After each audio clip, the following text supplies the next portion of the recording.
Jornal em Foque. Apoio Unisanta, Universidade do Grupo de Excelência do MEC. BocNews, o jornal gostoso de ler e bom de negócios.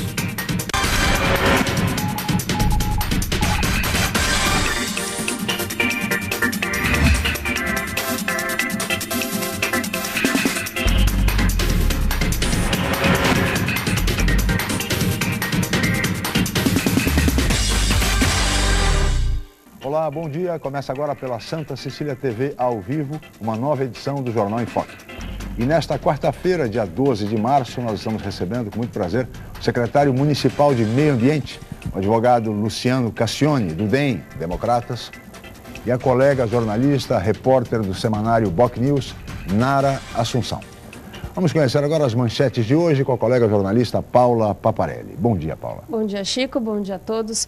O jornal A Tribuna traz a manchete: genéricos têm variação de quase 800%. Na Folha de São Paulo, rebelião de aliados impõe derrota a Dilma na Câmara. No Estadão, Unasul cria comissão para mediar crise na Venezuela. No Santa Portal, Santos é a terceira cidade do país com maior número de selfies. No site do BocNews, Coliseu Teatro reabre nesta quarta-feira com atrações musicais. No G1 Santos e região, chuva derruba árvore e deixa ruas alagadas na região. No portal da UOL, bloqueador de celular em presídio falhou enquanto o PCC planejava a fuga. Chico. 8h07 e este é o Jornal em Foque pela Santa Cecília TV ao vivo. Muito bem, e no programa de hoje nós vamos falar sobre meio ambiente e desenvolvimento sustentável, ou seja, a necessidade de conciliar crescimento econômico e qualidade de vida. E vamos falar também sobre os desafios e prioridades da Secretaria Municipal de Meio Ambiente, que dispõe de um orçamento da ordem de 25 milhões de reais para fazer frente às necessidades ambientais do município ao longo deste ano de 2014. Mas o debate em torno de todas essas questões, entre outras também relevantes, vocês acompanham daqui a pouco, assim que a Paula informar a previsão do tempo e o movimento de balsas e estradas para hoje. Paula. A previsão para hoje é de tempo nublado com possibilidade de pancadas de chuva à tarde e à noite. A temperatura varia entre 22 e 29 graus em Santos. As ondas podem chegar a 1 metro nas praias da região. E as estradas? O sistema Anchieta Imigrantes apresenta alguns pontos de lentidão na manhã desta quarta-feira. Um acidente bloqueia uma das faixas da Anchieta, que segue sentido São Paulo, na altura dos quilômetros 27 e 25. O trecho de Planalto também está com tráfego intenso do 13 ao 10. No sistema está em vigor a Operação 5x3. A pista norte da Imigrantes é utilizada para quem vai sentido São Paulo. A pista sul da Imigrantes e a norte da Anchieta para quem desce a serra. Isso porque a sul da Anchieta está fechada para obras. As rodovias Padre Manuel da Nóbrega e Cônego Domênico Rangoni apresentam trânsito normal. E as balsas? A travessia entre Santos e Guarujá opera com 7 embarcações, o tempo de espera é de 10 minutos. Guarujá e Bertioga opera com uma balsa e o motorista aguarda 20 minutos para embarcar. Participe do Jornal em Foque, envie sua pergunta pelo Facebook, Twitter ou por e-mail je@enfoquecom.com.br. A reapresentação do programa vai ao ar hoje às 5 horas da tarde. Ou acesse youtube.com/enfoquejornal. Chico. Muito bem, nós vamos agora para um rápido intervalo comercial e voltaremos em seguida para entrevistar o secretário municipal de Meio Ambiente, o advogado Luciano Cassione. Voltamos já.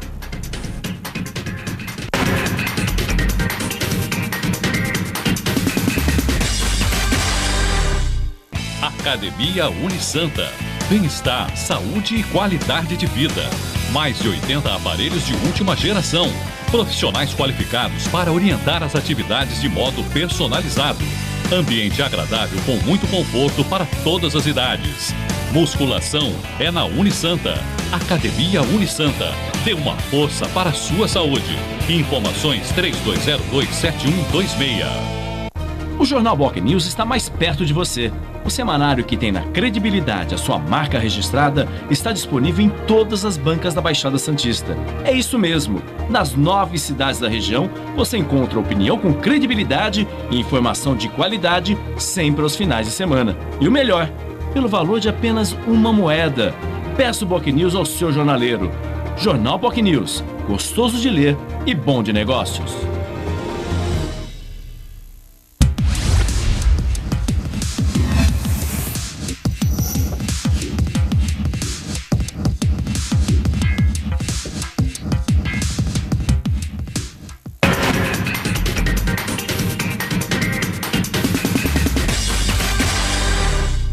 Muito bem, estamos de volta com o Jornal em Foque desta quarta-feira, dia 12 de março, e hoje recebendo com muito prazer o secretário municipal de Meio Ambiente, Prefeitura de Santos, o advogado Luciano Cassione, e a colega jornalista, repórter do semanário Boc News, Nara Assunção.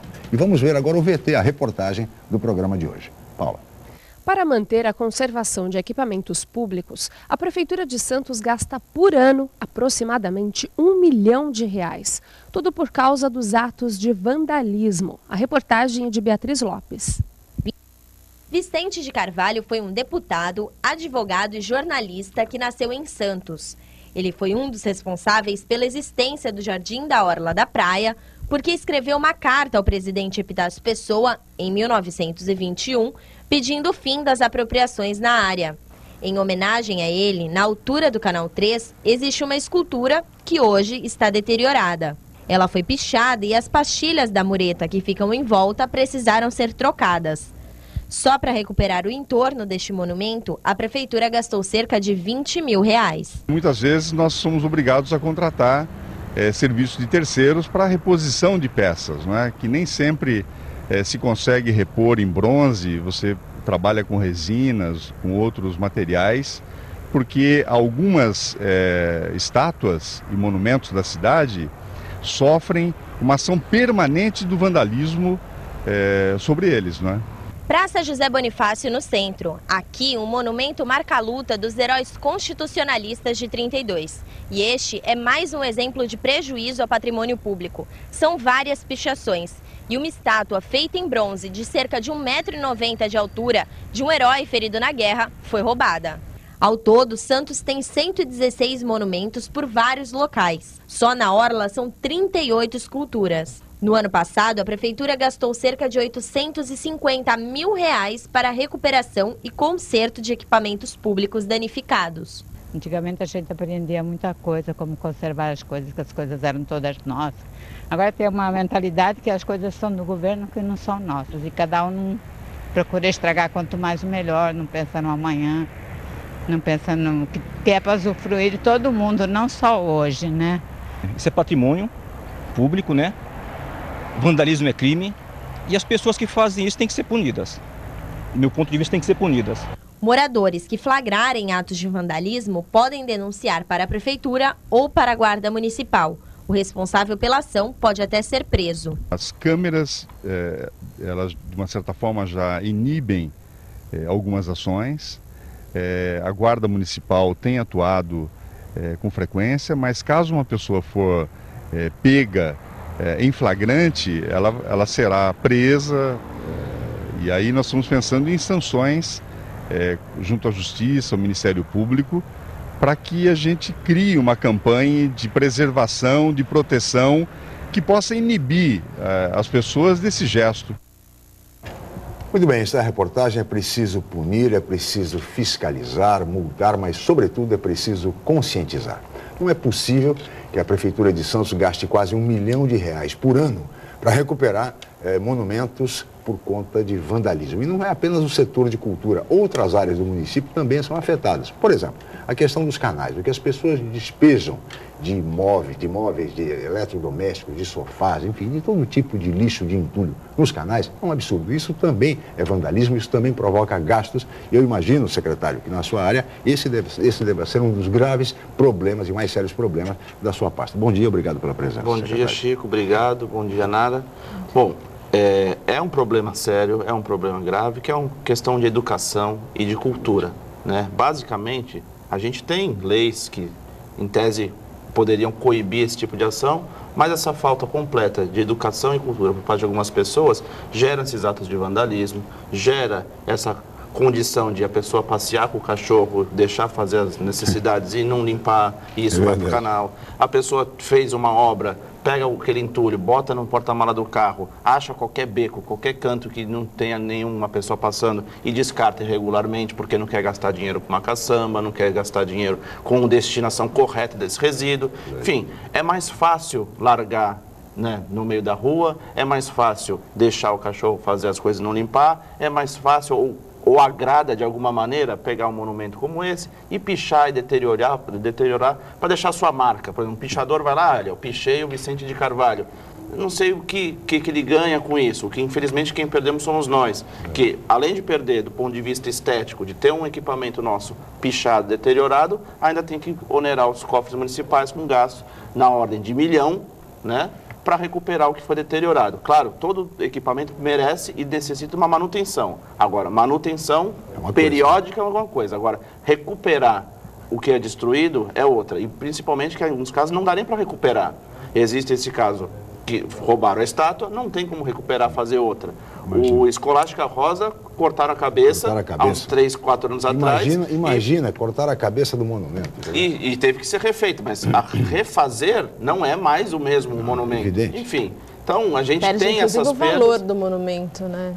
Claro, porque se dependendo de quem fez a obra, restaurar e colocar uma cabeça nova, no caso do Escolástica Rosa, já não é a mesma coisa. E sim, infelizmente quem pagamos somos nós, que podemos apreciar esses monumentos ou, do ponto de vista financeiro, a prefeitura que tem que gastar. Pois é, basicamente é educação, sabe? A educação é civilidade, porque não é possível que as pessoas continuem agindo dessa forma. E muitas vezes agem, despejam em entulho, em tudo que é canto da cidade, exatamente porque sabe que mais cedo ou mais tarde a prefeitura vai e recolhe. Tem que recolher mesmo, não pode deixar isso. Mas é um absurdo, essa é realmente a falta de educação.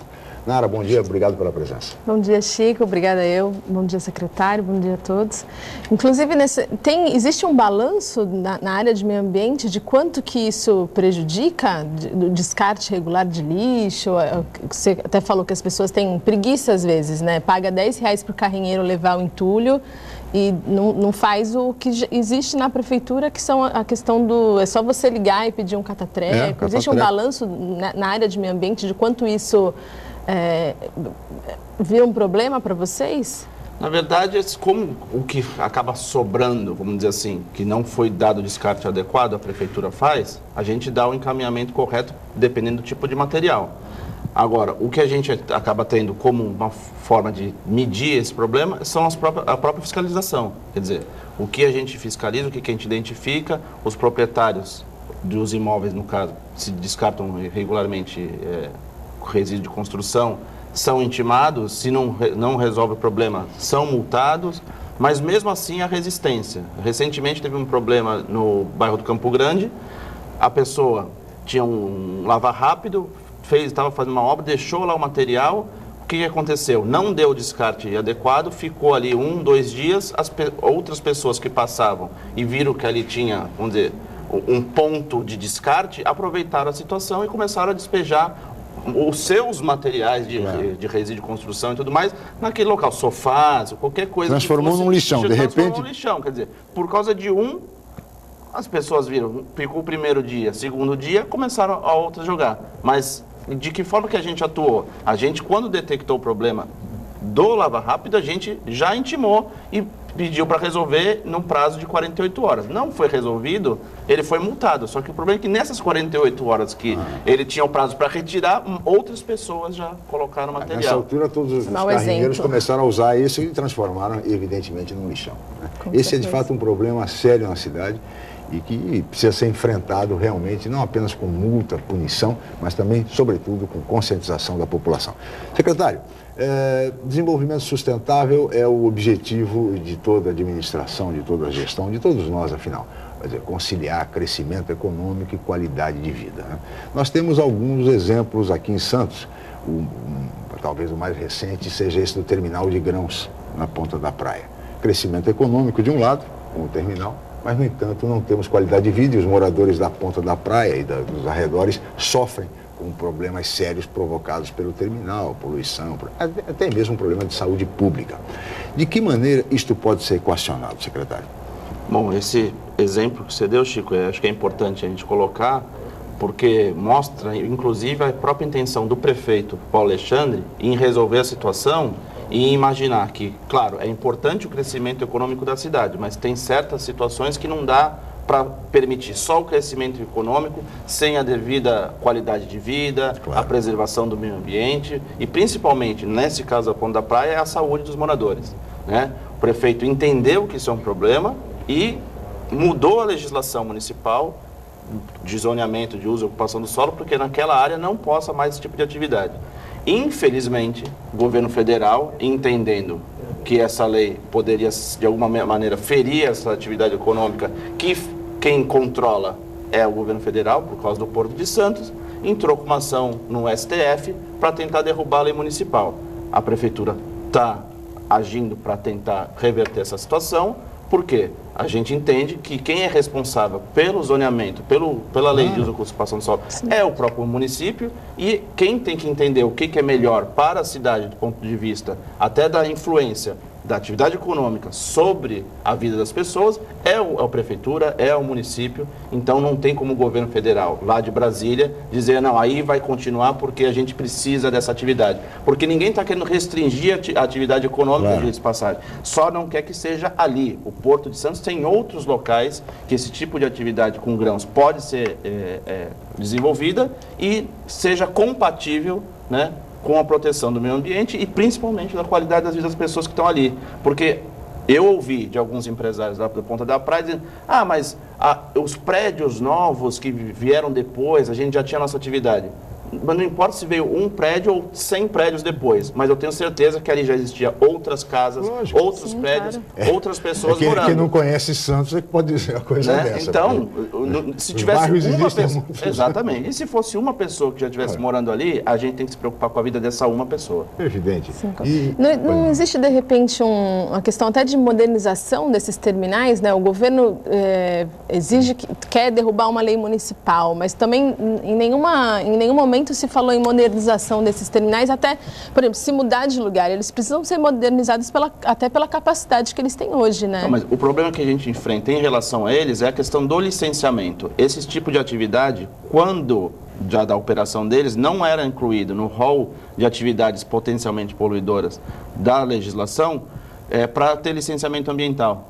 Então, eles passaram a funcionar sem licença, sem um controle, vamos dizer, mais efetivo da CETESB e da própria Secretaria hoje, no caso, que já existe, mas não tem essa cobrança. Olha, a licença diz que você deveria cumprir tais requisitos, porque não existe licença.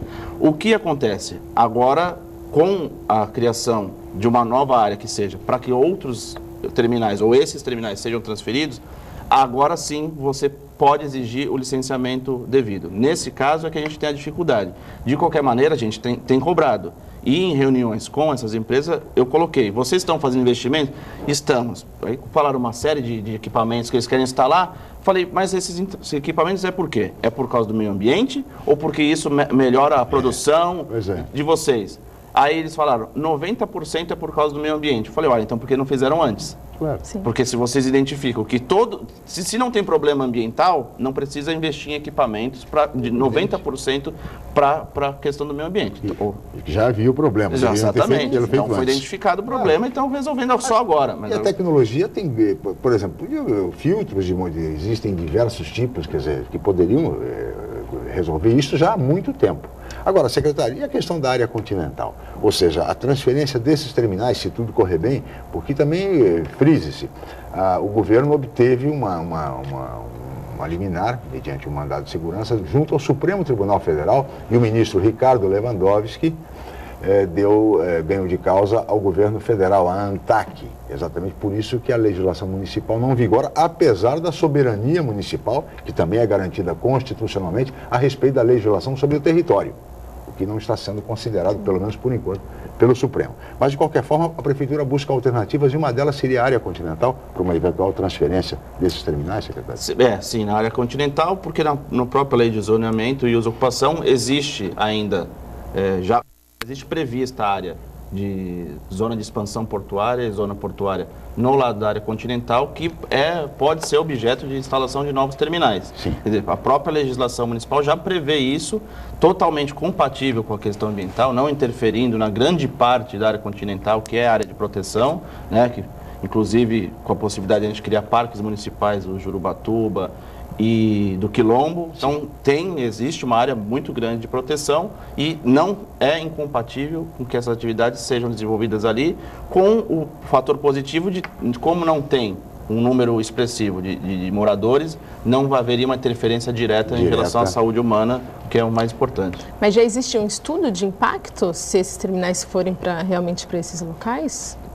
qualquer novo terminal que vier a ser instalado tem que apresentar o EIA-RIMA e todo o processo de licenciamento. Durante esse processo, a prefeitura se manifesta de acordo com as suas necessidades e do que está na lei. Mas isso tudo está passando pela própria Secretaria de Meio Ambiente e a gente está analisando alguns terminais que já estão, vamos dizer, em vias de licenciamento para começar, na verdade, a construir do lado continental. Agora, secretário, o senhor tem se reunido com esses empresários do setor de grãos, enfim, buscando, evidentemente, uma solução. E nesse sentido, secretário, quer dizer, o que os empresários alegam? Como é que eles se posicionam diante disso? Há argumentos de que os contratos, um dos contratos vai até 2017. Eles estão querendo renovar isso por mais 25 anos. Ou seja, esse contrato tem de ser respeitado até 2017, só a partir daí é que nós teríamos uma solução para o problema, ou isso pode ser antecipado? Por isso que a gente está cobrando, num primeiro momento, a solução técnica. Quer dizer, vocês têm que resolver, vocês têm que comprar os equipamentos, porque se não readequar, não tiver uma produção que não interfira tanto na saúde das pessoas daquela região, qual é o papel da prefeitura? É intimar e multar. Claro. Hoje a gente já tem uma legislação que fortalece o poder público municipal para atuar contra essas empresas no caso de poluição do meio ambiente. O vereador Sadal Nakai apresentou no final do ano passado, foi aprovada e dá um poder maior para o município fiscalizar e multar essas empresas. É o papel que a gente está fazendo. Num primeiro momento, a gente já intimou essas empresas, já comunicou a necessidade de readequação. Se for verificado junto à própria CETESB, que faz a medição da qualidade do ar, que está tendo alteração e está tendo interferência, agora o passo é multar, e essas multas, a tendência é elas irem encarecendo conforme a minha reincidência. Claro. Né? E o que eles não têm interesse nenhum, e a preocupação deles é essa, porque você toma a primeira multa, toma a segunda multa, não tem terceira multa, caça o alvará, e aí eles não podem funcionar. Então eles não têm interesse que isso aconteça. Claro. Mas por isso estão se readequando. Mas de qualquer forma, independentemente da readequação, o interesse da prefeitura, do município, é que eles não operem mais na região da Ponta da Praia. Tá certo. O que se espera é que desse impasse e desse imbróglio judicial, o Supremo Tribunal Federal tem a sensibilidade para considerar a qualidade de vida dos moradores da Ponta da Praia e dos bairros de Santos, deixando de lado tanto essa questão estratégica e econômica, como é sempre o argumento utilizado pelos empresários, enfim, e por todos esses setores que querem manter esses terminais na Ponta da Praia. Nós vamos agora para um rápido intervalo e voltaremos em seguida com o Jornal em Foque.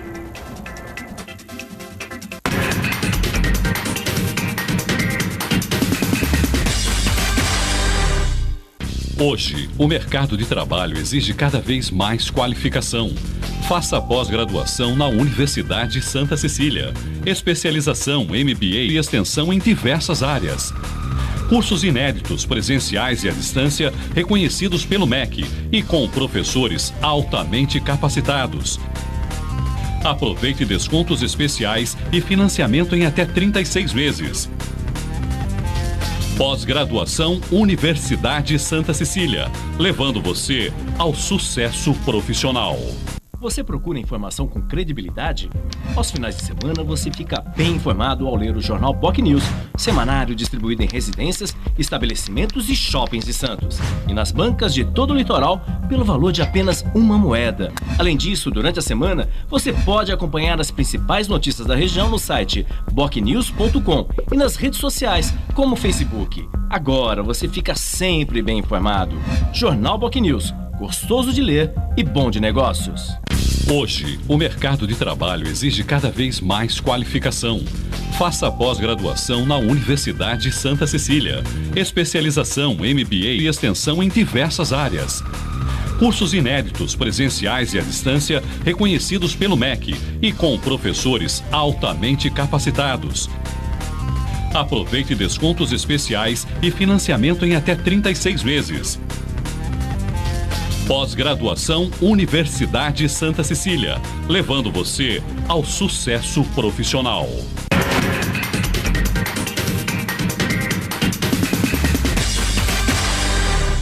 Muito bem, estamos de volta com o Jornal em Foque desta quarta-feira, 12 de março, e hoje recebendo com muito prazer o secretário municipal de Meio Ambiente, o advogado Luciano Cassione, do DEM, Democratas, e a colega jornalista, repórter do semanário POC News, Nara Assunção. Secretário, neste bloco eu queria falar um pouco sobre prioridades e desafios da Secretaria de Meio Ambiente. E o senhor dispõe de um orçamento, que eu não sei se é suficiente, mas da ordem de 25 milhões de reais para o ano todo, né, para fazer frente aí aos desafios e às necessidades ambientais do município. Esse orçamento é um orçamento suficiente, secretário?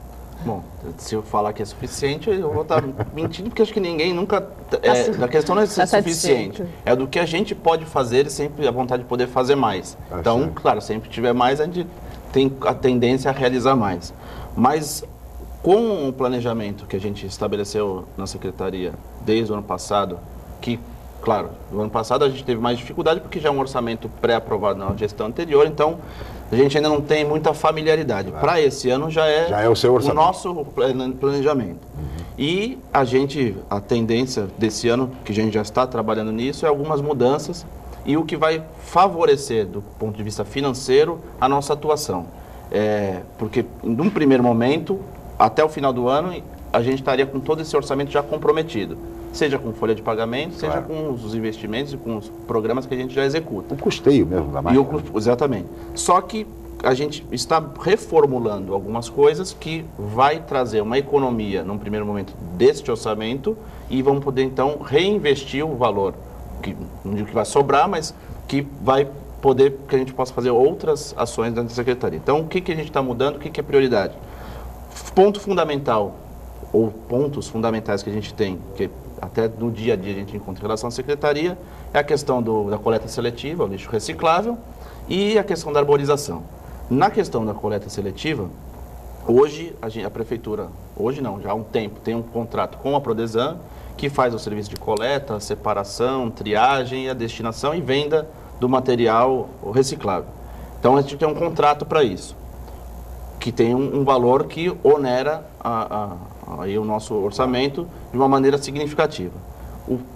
Com base na Política Nacional de Resíduos Sólidos, com base nas discussões que a gente vem fazendo, pensando em poder inserir, né, as cooperativas de catadores nesse processo que é permitido pela legislação federal e, consequentemente, fazer até também um trabalho social, além de ambiental, quer dizer, socioambiental, a gente mudou o sistema e, a partir desse ano, vai ter algumas mudanças. Então, a coleta vai ser mantida por parte da Prefeitura, seja via Prodesan, seja uma nova empresa que a gente possa licitar, isso a gente deve definir ainda até o fim desse mês, né? Já se licita ou se contrata a Prodesan, e daí para frente, quer dizer, o processo de separação, triagem, a venda dos materiais, ficaria a cargo das cooperativas, ou seja, a gente não teria mais essa despesa com essa fase, vamos dizer assim, do processo aí de coleta seletiva e do lixo reciclável. Como as cooperativas iriam funcionar? A gente mapeou a cidade, viu a quantidade de material reciclável coletado pelos bairros e dividiu em 4 regiões por quantidade de lixo gerado e nessas 4 regiões, 4 cooperativas vão atuar, cada uma, né, para receber o lixo e dar a destinação adequada, a venda, enfim, e com isso se sustentar, fazer aí o trabalho mesmo de cooperativismo e, consequentemente, gerar trabalho, gerar renda para várias famílias. Essa é a parte da mudança que barateia o nosso dispêndio, a despesa e gera renda para outras pessoas. Então tem essa primeira mudança sentido, que é eu lembro que você comentou comigo numa última entrevista que a gente fez até sobre esse assunto, em relação até a quantidade de vezes que se recolhe o lixo reciclável hoje. Isso. E você até comentou na época que tinha a possibilidade de se pensar de repente em 2 vezes por semana e não uma, como é feito hoje. É isso como eu falei. Como com essa mudança a gente acaba tendo um valor, vamos dizer, que vai sobrar dentro do orçamento, a ideia é, em relação à coleta, aumentar os dias pelo menos para 2 vezes. Quer dizer, porque como vai sobrar de um lado... Na economia que você vai gerar aqui, a gente vai reinvestir no caso da própria coleta, quer dizer, vai poder ser, já dentro do que a gente já discutiu, isso faz parte, incluir pelo menos o 2º dia já de coleta nos bairros. Claro que a tendência disso, e a gente já sabe, e o que é importante, né, além de... pode gerar, no primeiro momento, a gente já está gerando essa economia, mas não só a economia na parte do lixo reciclável, porque quanto mais a gente aumentar a quantidade de lixo reciclável gerado e coletado e destinado corretamente, no lixo comum, a gente vai ter uma diminuição desse material, consequentemente, para o meio ambiente é importante, porque vai para o aterro só aquilo que não é reciclável, uma grande parte do que não é reciclado, e a despesa da prefeitura com essa coleta do lixo comum também tende a diminuir, porque se está aumentando de um lado, vai diminuir de outro. Então, a gente consegue fazer efetivamente uma melhoria nessa questão dos resíduos sólidos. Mas isso vem de frente até o que você falou, que é o Plano Nacional de Resíduos Sólidos, que não permite mais inclusive em relação à adequação da lei. Sim. Mas nesse ponto, Santos acho que já está mais avançado que muitas cidades do Brasil, que tem cidade até que tem lixão. Né? Então, a gente, nesse ponto de vista, ainda já é mais avançado, principalmente da região. Mas o importante é que a gente começa a trazer uma nova cultura. Aí eu esqueci de comentar o seguinte, essas cooperativas, além de fazer o trabalho da coleta, vão fazer um trabalho de educação ambiental. Eles vão ser responsáveis nas suas regiões por incentivar e mostrar a necessidade da separação do lixo reciclável e da correta destinação. Consequentemente, eles fazem um bem para o município, mas, do ponto de vista econômico das cooperativas, é interessante, porque quanto mais lixo gerado, mais eles vão poder vender e, consequentemente, ter lucro. Secretário, você falou em dois aspectos, que era o aspecto da coleta seletiva e também da arborização. Sim. E com relação à arborização? A arborização tem tanto do ponto de vista do plantio, né, como do manejo, e aí a questão das podas, que a gente encontra, e sempre, acho que historicamente, é um problema, a gente já comentou uma vez, na ouvidoria era o campeão de reclamação, mas tendo em vista essa necessidade de melhorar, a gente fez algumas alterações. No ano passado a gente já aumentou o número de podas de árvore na cidade e também o plantio, porque eu percebi, principalmente nas redes sociais, algumas pessoas estão podando demais, cortaram a árvore aqui, cortaram a árvore ali. Primeiro que ninguém faz porque quer ou porque quis tirar uma árvore de circulação. Existe toda uma análise para ver a necessidade de se retirar ou não. Mas, mesmo assim, ainda que exista a crítica em relação às podas e algumas remoções que são feitas, a prefeitura vem fazendo um trabalho de plantio de árvores na cidade. Existe um plano de arborização. Existe um plano de arborização. A meta nossa é, em 4 anos, fazer o plantio de 20 mil árvores na cidade. Para ter uma ideia do que isso representa, hoje, Santos, na parte insular, tirando aí os morros, que é uma parte bem arborizada, obviamente, nós temos 36 mil árvores. Sim. Quer dizer, em 4 anos a gente quer plantar 20 mil, ou seja, mais ou menos 70% do que existe na cidade, a gente vai inserir a mais, ou seja, vai melhorar a qualidade do ar, a qualidade da temperatura na cidade, porque você vai arborizar. Algumas pessoas falam, mas estão colocando árvore, a árvore ainda é pequena. Claro, a árvore vai crescer. Os jambolões, os chapéus de sol que estão espalhados pela cidade, eles não começaram desse tamanho, eles vão, né, a tendência é crescer. O importante é começar a fazer e a gente O interessante desse plano é até em questão das espécies, né, que vocês começaram a valorizar IPs coloridos que dão até uma nova cara para a arborização, né, novas cores. Espécie nativa, espécie que não dê interferência na calçada, quer dizer, acaba quebrando a calçada, arrebentando a calçada, tubulação, e também não dê interferência aérea, porque como a gente tem a fiação aérea de energia, TV a cabo, telefonia, para não também criar uma incompatibilidade, quer dizer, as árvores muito altas acabam tendo esse problema. E aí o que acontece? As pessoas vão ver, podaram a árvore em V porque tem um fio passando no meio. Então, cria uma discussão, mas difícil, como é que faz? A ideia, por mim, tiraria os fios, mas o investimento, a despesa para se enterrar 100 metros, exatamente. E as empresas concessionárias sabem que o custo disso é astronômico. Então, gera essa dificuldade. Então, o que a gente tem que fazer? Tem que ter espécies que se adequem. E que tipo de espécies estão sendo plantadas, serão plantadas? São espécies nativas da Mata Atlântica, são ipês, manacá, quaresmeira. Que não afetam, por exemplo, o calçamento? Não. E nem crescem tanto para prejudicar a fiação. Exatamente. Então, quer dizer, tem essa adequação. E o mais importante, como a Nara falou, são árvores que dão flores, ou seja, dá um colorido novo para a cidade. Porque se a gente analisar as árvores que nós temos, chapéu de sol, ingá, jambolão, não dão flores. Então são, claro, você sempre vê aquele maciço verde, mas nunca tem um colorido. E acho que é importante também dar esse colorido, cria um ambiente mais agradável e mais bonito para todos. Agora, secretário, falando em arborização, esse é um desafio e tanto, né? Parece que não, mas é um desafio e tanto. Porque tem muita gente que pede que as árvores sejam podadas mesmo, removidas, porque atrapalha, porque isso, porque aquilo, é o calçamento que levanta, as pessoas tropeçam, etc. e tal. E há aqueles, por outro lado, que defendem que não se faça poda nenhuma. A cidade tem que ter mais verde, que não importa o tamanho da árvore, enfim. Como é que é lidar com esse tipo de conflito, secretário? É difícil agradar todo mundo, com né? posições tão radicais. Eu tenho uma frase que eu sempre falo lá na secretaria, que é a seguinte: se não poda, é porque não poda. Se poda, é porque poda. Se poda pouco, era para podar muito. Se poda muito, era para podar pouco. Então, assim, não tem muita saída, né? Mas, assim, a gente sabe que tem que fazer.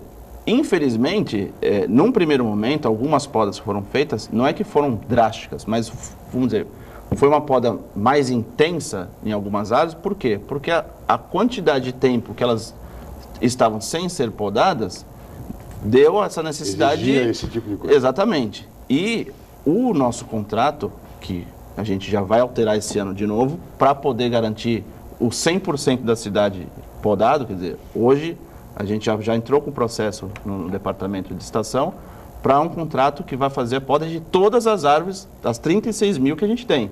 Ou seja, eu não vou ter mais desculpa. Ah, mas por que não podou a árvore da rua tal?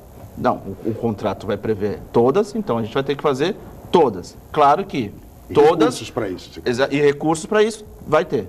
Então, mas o importante é o seguinte: todas dentro de um prazo de 1 ano, né? Porque não adianta assim, amanhã não podou ainda. Com o contrato novo e dentro de 1 ano, a gente tem condição de fazer tudo. Esse é o planejamento que a gente fez. Mas, infelizmente, eu falo, algumas pessoas acham que às vezes é demais, outros acham que é de menos, e a gente cumpre exigências técnicas para fazer essa poda. Tem engenheiro agrônomo responsável, tem os técnicos da prefeitura que conhecem o assunto, então não é feito a olho ou porque... foi essa aqui, eu acho que é melhor podar assim ou assado. Sim. Tem gente técnica e responsável trabalhando para que isso seja feito. Lá no jornal Boc News, a gente sempre tem... São 2 leitores que estão sempre mandando foto de poda errada, que podou muito, estão sempre exigindo da gente também uma resposta, até junto com a prefeitura, por que aconteceu, né? Tem 2 pessoas ali que estão sempre nessa luta. Mas sabe o que é interessante? E aí, realmente, eu não lembro agora a rua de cabeça, mas a senhora mora ali no canal 4 e ela falou que... ela mandou fotos e realmente a poda foi desastrosa, assim, não sei se... Porque podou bem no tronco, assim. Não, então, mas aí, não sei se a árvore já estava prejudicada. Então, exatamente. Ou se foi até a prefeitura, foi poda, é para remoção, porque a árvore devia com certeza estar com algum problema. Só que o que acontece? E isso é um problema que a gente tem que equacionar, porque não depende só da Secretaria de Meio Ambiente, né? Quem, na pior das hipóteses, tem que arrancar a árvore é a Secretaria do Meio Ambiente, mas quem arruma a calçada é outra secretaria. Então a gente tem que casar o momento, quer dizer, do que for tirar, já tem que arrumar a calçada. Então, da parte da arborização, a gente já deixa a árvore no toco, que é a expressão que a gente usa, para quando a CESERP, que é a Secretaria de Serviço Público, entrar para arrumar a calçada, a gente arranca. Porque não adianta arrancar e deixar o buraco. Então isso às vezes é negativo, porque claro que é mais fácil, se a árvore desaparece, às vezes a pessoa pode nem lembrar que tinha uma árvore ali. Agora, se ela passa e vê que tem um toco, fica tem essa sensação. Mas claro que ninguém faz, volto a repetir, por um critério meramente, eu quero tirar. E às vezes é até a própria população que plantou a árvore, de repente não pesquisou direito, não foi buscar junto lá no Jardim Botânico. Vocês têm todo um pessoal, uma equipe preparada para atender a população que queira plantar na sua rua, vocês disponibilizam mudas. Esse é um trabalho bastante interessante também. Não, isso a gente faz. Aliás, qualquer munícipe que tenha interesse em ter na porta da sua casa uma espécie vegetal de Mata Atlântica que a prefeitura possa ir plantar, é só entrar em contato com o Jardim Botânico e fazer a solicitação. Isso é até importante para a gente, porque como tem muita gente que não quer árvore na porta, felizmente tem gente que quer. E às vezes tem essa dificuldade de saber como fazer. Basta ligar no Jardim Botânico que esse serviço vai ser atendido. E a própria pessoa pode plantar, né? É só pegar. Então, pode plantar, mas contanto que seja espécie Que nativa. tenha Porque a gente teve um problema orientação. recentemente na Pedro Lessa, que no canteiro central da Pedro Lessa começaram a plantar um monte de árvore de frutífera, inclusive, e aí é complicado. Assim, ninguém é contra plantar, mas tem que ser da forma adequada. Aliás, parece simples, mas é uma operação complexa, porque até a poda de árvore, em dias de chuva, é muito complicado podar árvore. Muitas vezes tem que ser feita a poda em conjunto com a CPFL, porque uma agenda conjunta por conta exatamente para livrar a fiação e a poda poder ser efetuada. Tem também a operação com a CET, porque se tiver veículos embaixo também não pode...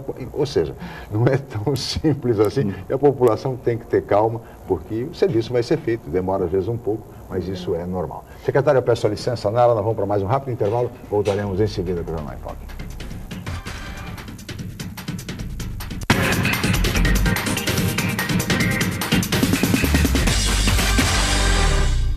A Universidade Santa Cecília oferece cursos de mestrado inéditos na região e recomendados pela CAPES, com professores altamente capacitados, mestrado em Ecologia e mestrado em Engenharia Mecânica. Aproveite descontos especiais e financiamento em até 36 meses. Inscrições abertas. www.unisanta.br/mestrado. Informações 3202-7100, ramal 7259. Universidade Santa Cecília, entre as 9% melhores do país. O Jornal Boc News está mais perto de você. O semanário que tem na credibilidade a sua marca registrada está disponível em todas as bancas da Baixada Santista. É isso mesmo. Nas 9 cidades da região, você encontra opinião com credibilidade e informação de qualidade sempre aos finais de semana. E o melhor, pelo valor de apenas uma moeda. Peça o Boc News ao seu jornaleiro. Jornal Boc News, gostoso de ler e bom de negócios.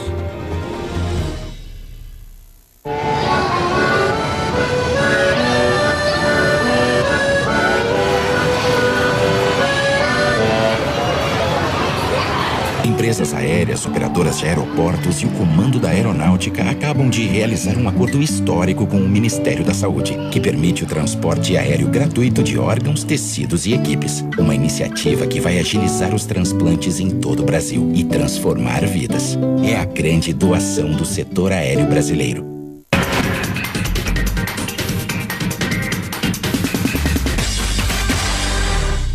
Muito bem, estamos de volta com o Jornal em Foque desta quarta-feira, 12 de março. Eu queria aqui mandar uns parabéns ao colega jornalista Aldo Neto, que está aniversariando no dia de hoje. É um cumprimento aqui de toda a equipe, tá certo? Para você, Aldo Neto, parabéns, saúde! E também um outro registro é o Uriel Vilas Boas, sempre muito atuante, sempre muito participante dos programas, enfim, de televisão. O Uriel nos manda aqui uma mensagem informando que hoje, às 10 horas, no Sindicato dos Concertadores, ou seja, daqui a pouquinho, lá na Lucas Fortunato, esquina de Júlio Conceição, vai haver o lançamento da campanha salarial dos aposentados. Importante, os aposentados, como sempre, são muito prejudicados, têm muitas dificuldades, receberam um reajuste inferior ao da inflação, e o Uriel pede o comparecimento de todos os aposentados, enfim, de todos os trabalhadores que queiram ajudar nessa luta, nesta Assembleia de Campanha Salarial, hoje, daqui a pouquinho, às 10 horas, no Sindicato dos Concertadores. Nara, secretário Luciano, um outro tema interessante é a questão da defesa da vida animal. E a Codevida, a sede da Codevida tem problemas de espaço, de localização, há necessidade de reforma, sem dúvida nenhuma, é um trabalho importante desenvolvido pela Leila. Mas há também a obra da nova sede da Codevida. Como é que está essa reforma? Já faz algum tempo? Vai ser inaugurada em breve, secretário? Já faz algum tempo. Na verdade, a dificuldade que a gente teve ao longo do ano passado para terminar a obra, como eu citei o outro exemplo, foi a questão orçamentária, quer dizer, poder fazer a adequação para terminar. Mas esse ano a obra termina, provavelmente a gente imagina que agora em abril a gente já entregue as novas instalações. Já em abril? Ótimo. Já em abril, já mobiliada, montada, pronta para o funcionamento e atendimento da população. O que vai ser positivo, porque a partir do momento que a gente inaugurar essa nova sede, a gente abre espaço na antiga para reforma, que necessita de reforma. A gente sabe que necessita de reforma, tanto para um melhor atendimento, mas também para que os funcionários tenham um local mais adequado para trabalhar. A gente sabia disso já desde o começo, mas você não tem condição de fechar simplesmente um serviço, fazer uma reforma num prédio e não atender mais a população enquanto essa reforma está sendo feita. Então, as acomodações necessárias a gente já acabou fazendo, mas agora em abril a gente deve entregar mesmo a nova sede e aproveitar para fazer a reforma na nova. Mas não é só isso que a gente está fazendo. Até para poder, nesse período em que a sede antiga estiver em reforma, a gente, desde o ano passado, fez esse processo, comprou no final do ano passado um ônibus para fazer castração móvel na cidade.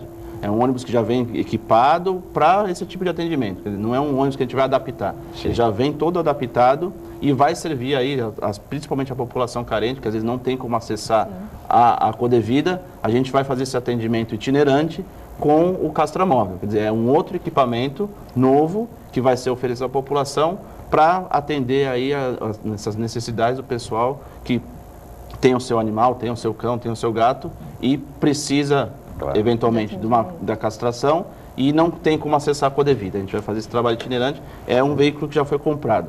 Esse ano ainda a gente também deve comprar um outro veículo, um outro ônibus, mas não para fazer castração, mas o atendimento veterinário em si. Quer dizer, um vai servir para esse tipo de cirurgia de castração e o outro para o atendimento. E, consequentemente, a gente consegue atender outros locais da cidade ou mais locais, porque a gente vai ter as sedes fixas, né? Seja Codevida, a nova sede, como a antiga, mais os 2 ônibus atendendo de forma itinerante. Então a gente consegue aí ampliar o serviço e atender de uma maneira melhor a população. Hoje, quantos animais são atendidos? Vocês têm esse balanço? Olha, no ano passado foram mais de 3 mil atendimentos. Dá uma média de 10 atendimentos pelo menos por dia. E com essa ampliação esse número deve...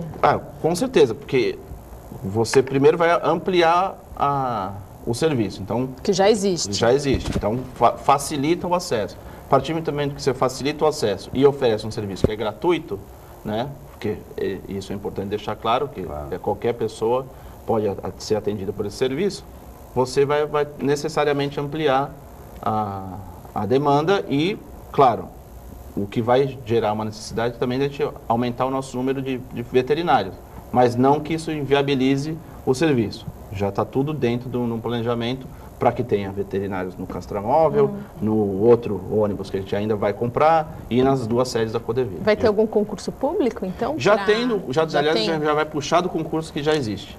Para a Codevida passará a ter 2 sedes. 2 sedes. Ótimo, uma sede mais aqui na Zona Leste e outra mais atual na Zona Noroeste. Secretário, nós já estamos aproximando do final do programa. O senhor sabe, mas o programa nós temos que falar um pouco de política também, até porque o senhor preside o Diretório Municipal do Democratas, o DEM. E o DEM, ao que se sabe, terá uma candidatura de um integrante, um vereador, o vereador Douglas Gonçalves, à Assembleia Legislativa. Praticamente é pré-candidato, já está definida, já tivemos a oportunidade de entrevistar o colega jornalista Douglas Gonçalves aqui, ele já declarou que é pré-candidato a deputado estadual. E com relação à Câmara Federal, o DEM terá candidato na região? Isso é um assunto que a gente ainda está discutindo, não tem ainda nenhum nome indicado, né? Claro que a ideia é lançar o candidato a deputado estadual, no caso temos como pré-candidato Douglas Gonçalves, e um federal, né? A gente acredita que não adianta lançar vários candidatos pela região, porque isso pulveriza os votos e a gente sabe que a gente perde tempo de representação. Infelizmente, a gente só analisar os dados atuais. Temos 2 deputados federais e, se eu não me engano... 2 estaduais. 2 estaduais. 2 estaduais. O que isso representa na importância... A região já teve 12 parlamentares. Exatamente. Entre estaduais e federais. Sim. Isso acaba gerando aí um problema de representação mesmo da região perante o governo estadual e o governo federal. Por isso que a gente imagina que não deveria existir essa pulverização, essa enorme quantidade de candidatos, que infelizmente tem muito candidato que sai a federal ou sai a estadual, pensando na próxima eleição municipal para vereador. É verdade. Então, isso é uma coisa que a gente entende como complicada. Eu, como presidente do partido, não aceito. Mas nem todos os partidos pensam assim. Não, por isso os partidos não são seletivos, não são criteriosos, vão lançando à vontade. Só para fazer número, né? Mas eu falo, como presidente do partido, eu não aceito esse tipo de coisa, porque eu sei o que isso gera lá na frente. Claro. É a falta de representatividade da região e o dano que isso causa principalmente em termos de investimento, Claro. é muito grande, porque a gente não tem poder de pressão, a gente não tem nada. Você perde e, claro, fica dependendo, no caso do de Santos, isso é importante, o prefeito Paulo Alexandre tem um bom contato com o governador e isso reflete de forma positiva na cidade. Mas se isso não acontecesse, a gente poderia ter aí alguma dificuldade, porque não teria uma força para cobrar, ou para pedir, ou para, enfim, solicitar alguma coisa importante para nós. E reforçando o que você está dizendo, secretário, no caso de Santos, e nesta legislatura, durante muito tempo, nós tivemos apenas uma deputada estadual, que foi a deputada Thelma de Souza, porque o deputado Luciano Batista teve, até ser definida a situação dele judicialmente, do ponto de vista eleitoral, só praticamente agora, há pouco tempo, que ele recuperou o mandato. O mesmo pode-se dizer em relação à Câmara Federal, porque o deputado Márcio França, durante muito tempo, foi secretário de Estado de Turismo. Então ficamos apenas com o deputado Beto Mansur. Então, boa parte dessa legislatura atual, a nossa região, que já teve 12 parlamentares, pôde contar apenas com 2 deputados, o que realmente tem que mudar isso. Não, é muito pouco, e a gente sabe, e eu falo, porque meu pai já foi 2 vezes deputado federal, e a gente sabe, quando tem mais deputados, a força que isso... Sem dúvida. A diferença que isso faz com força de representação, principalmente no caso da Câmara Federal, junto ao governo federal. Já existe algum nome previsto? Pelo DEM não tem, ainda não. Por enquanto, na região toda? Na região não. Não apenas em Santos. Para encerrar, secretário, também uma pergunta política. Sabe-se que o DEM é aliado de longa data do governador Geraldo Alckmin e certamente vai apoiar o governador Geraldo Alckmin nessa luta pela reeleição em outubro. E com relação à sucessão presidencial, como é que vai ficar o DEM? Eu não participo dessas discussões, mas eu acho que o partido está muito silencioso ainda em relação a que postura vai adotar, seja para apoiar o candidato do PSDB, Aécio Neves, ou para apoiar o candidato do PSB, Eduardo Campos. Em relação ao Estado, é tranquilo e é notório que existe o apoio ao governador Geraldo Alckmin. Mas, no ponto de vista federal, eu não vi ainda nenhuma manifestação incisiva a favor, nem de A nem de B. Sim. Mas com certeza não vai apoiar o presidente Dilma. Mas como a tendência de todas as outras eleições que o PSDB participou, o DEM, ou antes o PFL, sempre esteve junto, eu não estou vendo isso nesse momento. Não quer dizer que não vai acontecer.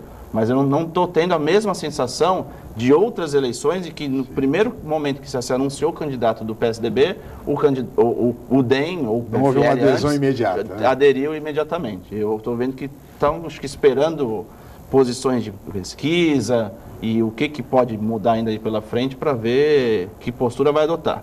A tendência natural, se a gente se basear no histórico, é apoiar o PSDB. Mas eu não acredito que isso já esteja definido. Não está definido ainda, está liquidado ainda. Eu acho que ainda não. Está certo. Tem alguns meses ainda. Ainda temos alguns meses ainda de expectativa. As eleições acontecem, como todos nós sabemos, no dia 5 de outubro deste ano, eleição geral de presidente da República até deputado estadual.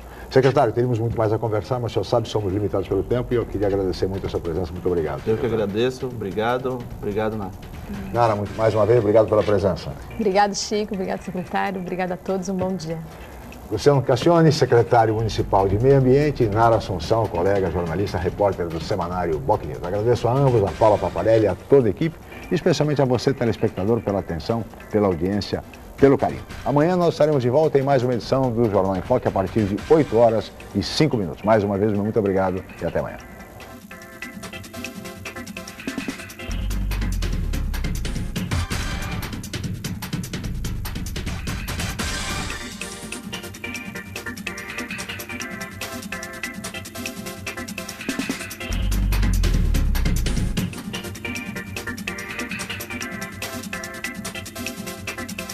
Jornal em Foque. Apoio Unisanta, Universidade do Grupo de Excelência do MEC. Boc News, o jornal gostoso de ler e bom de negócios.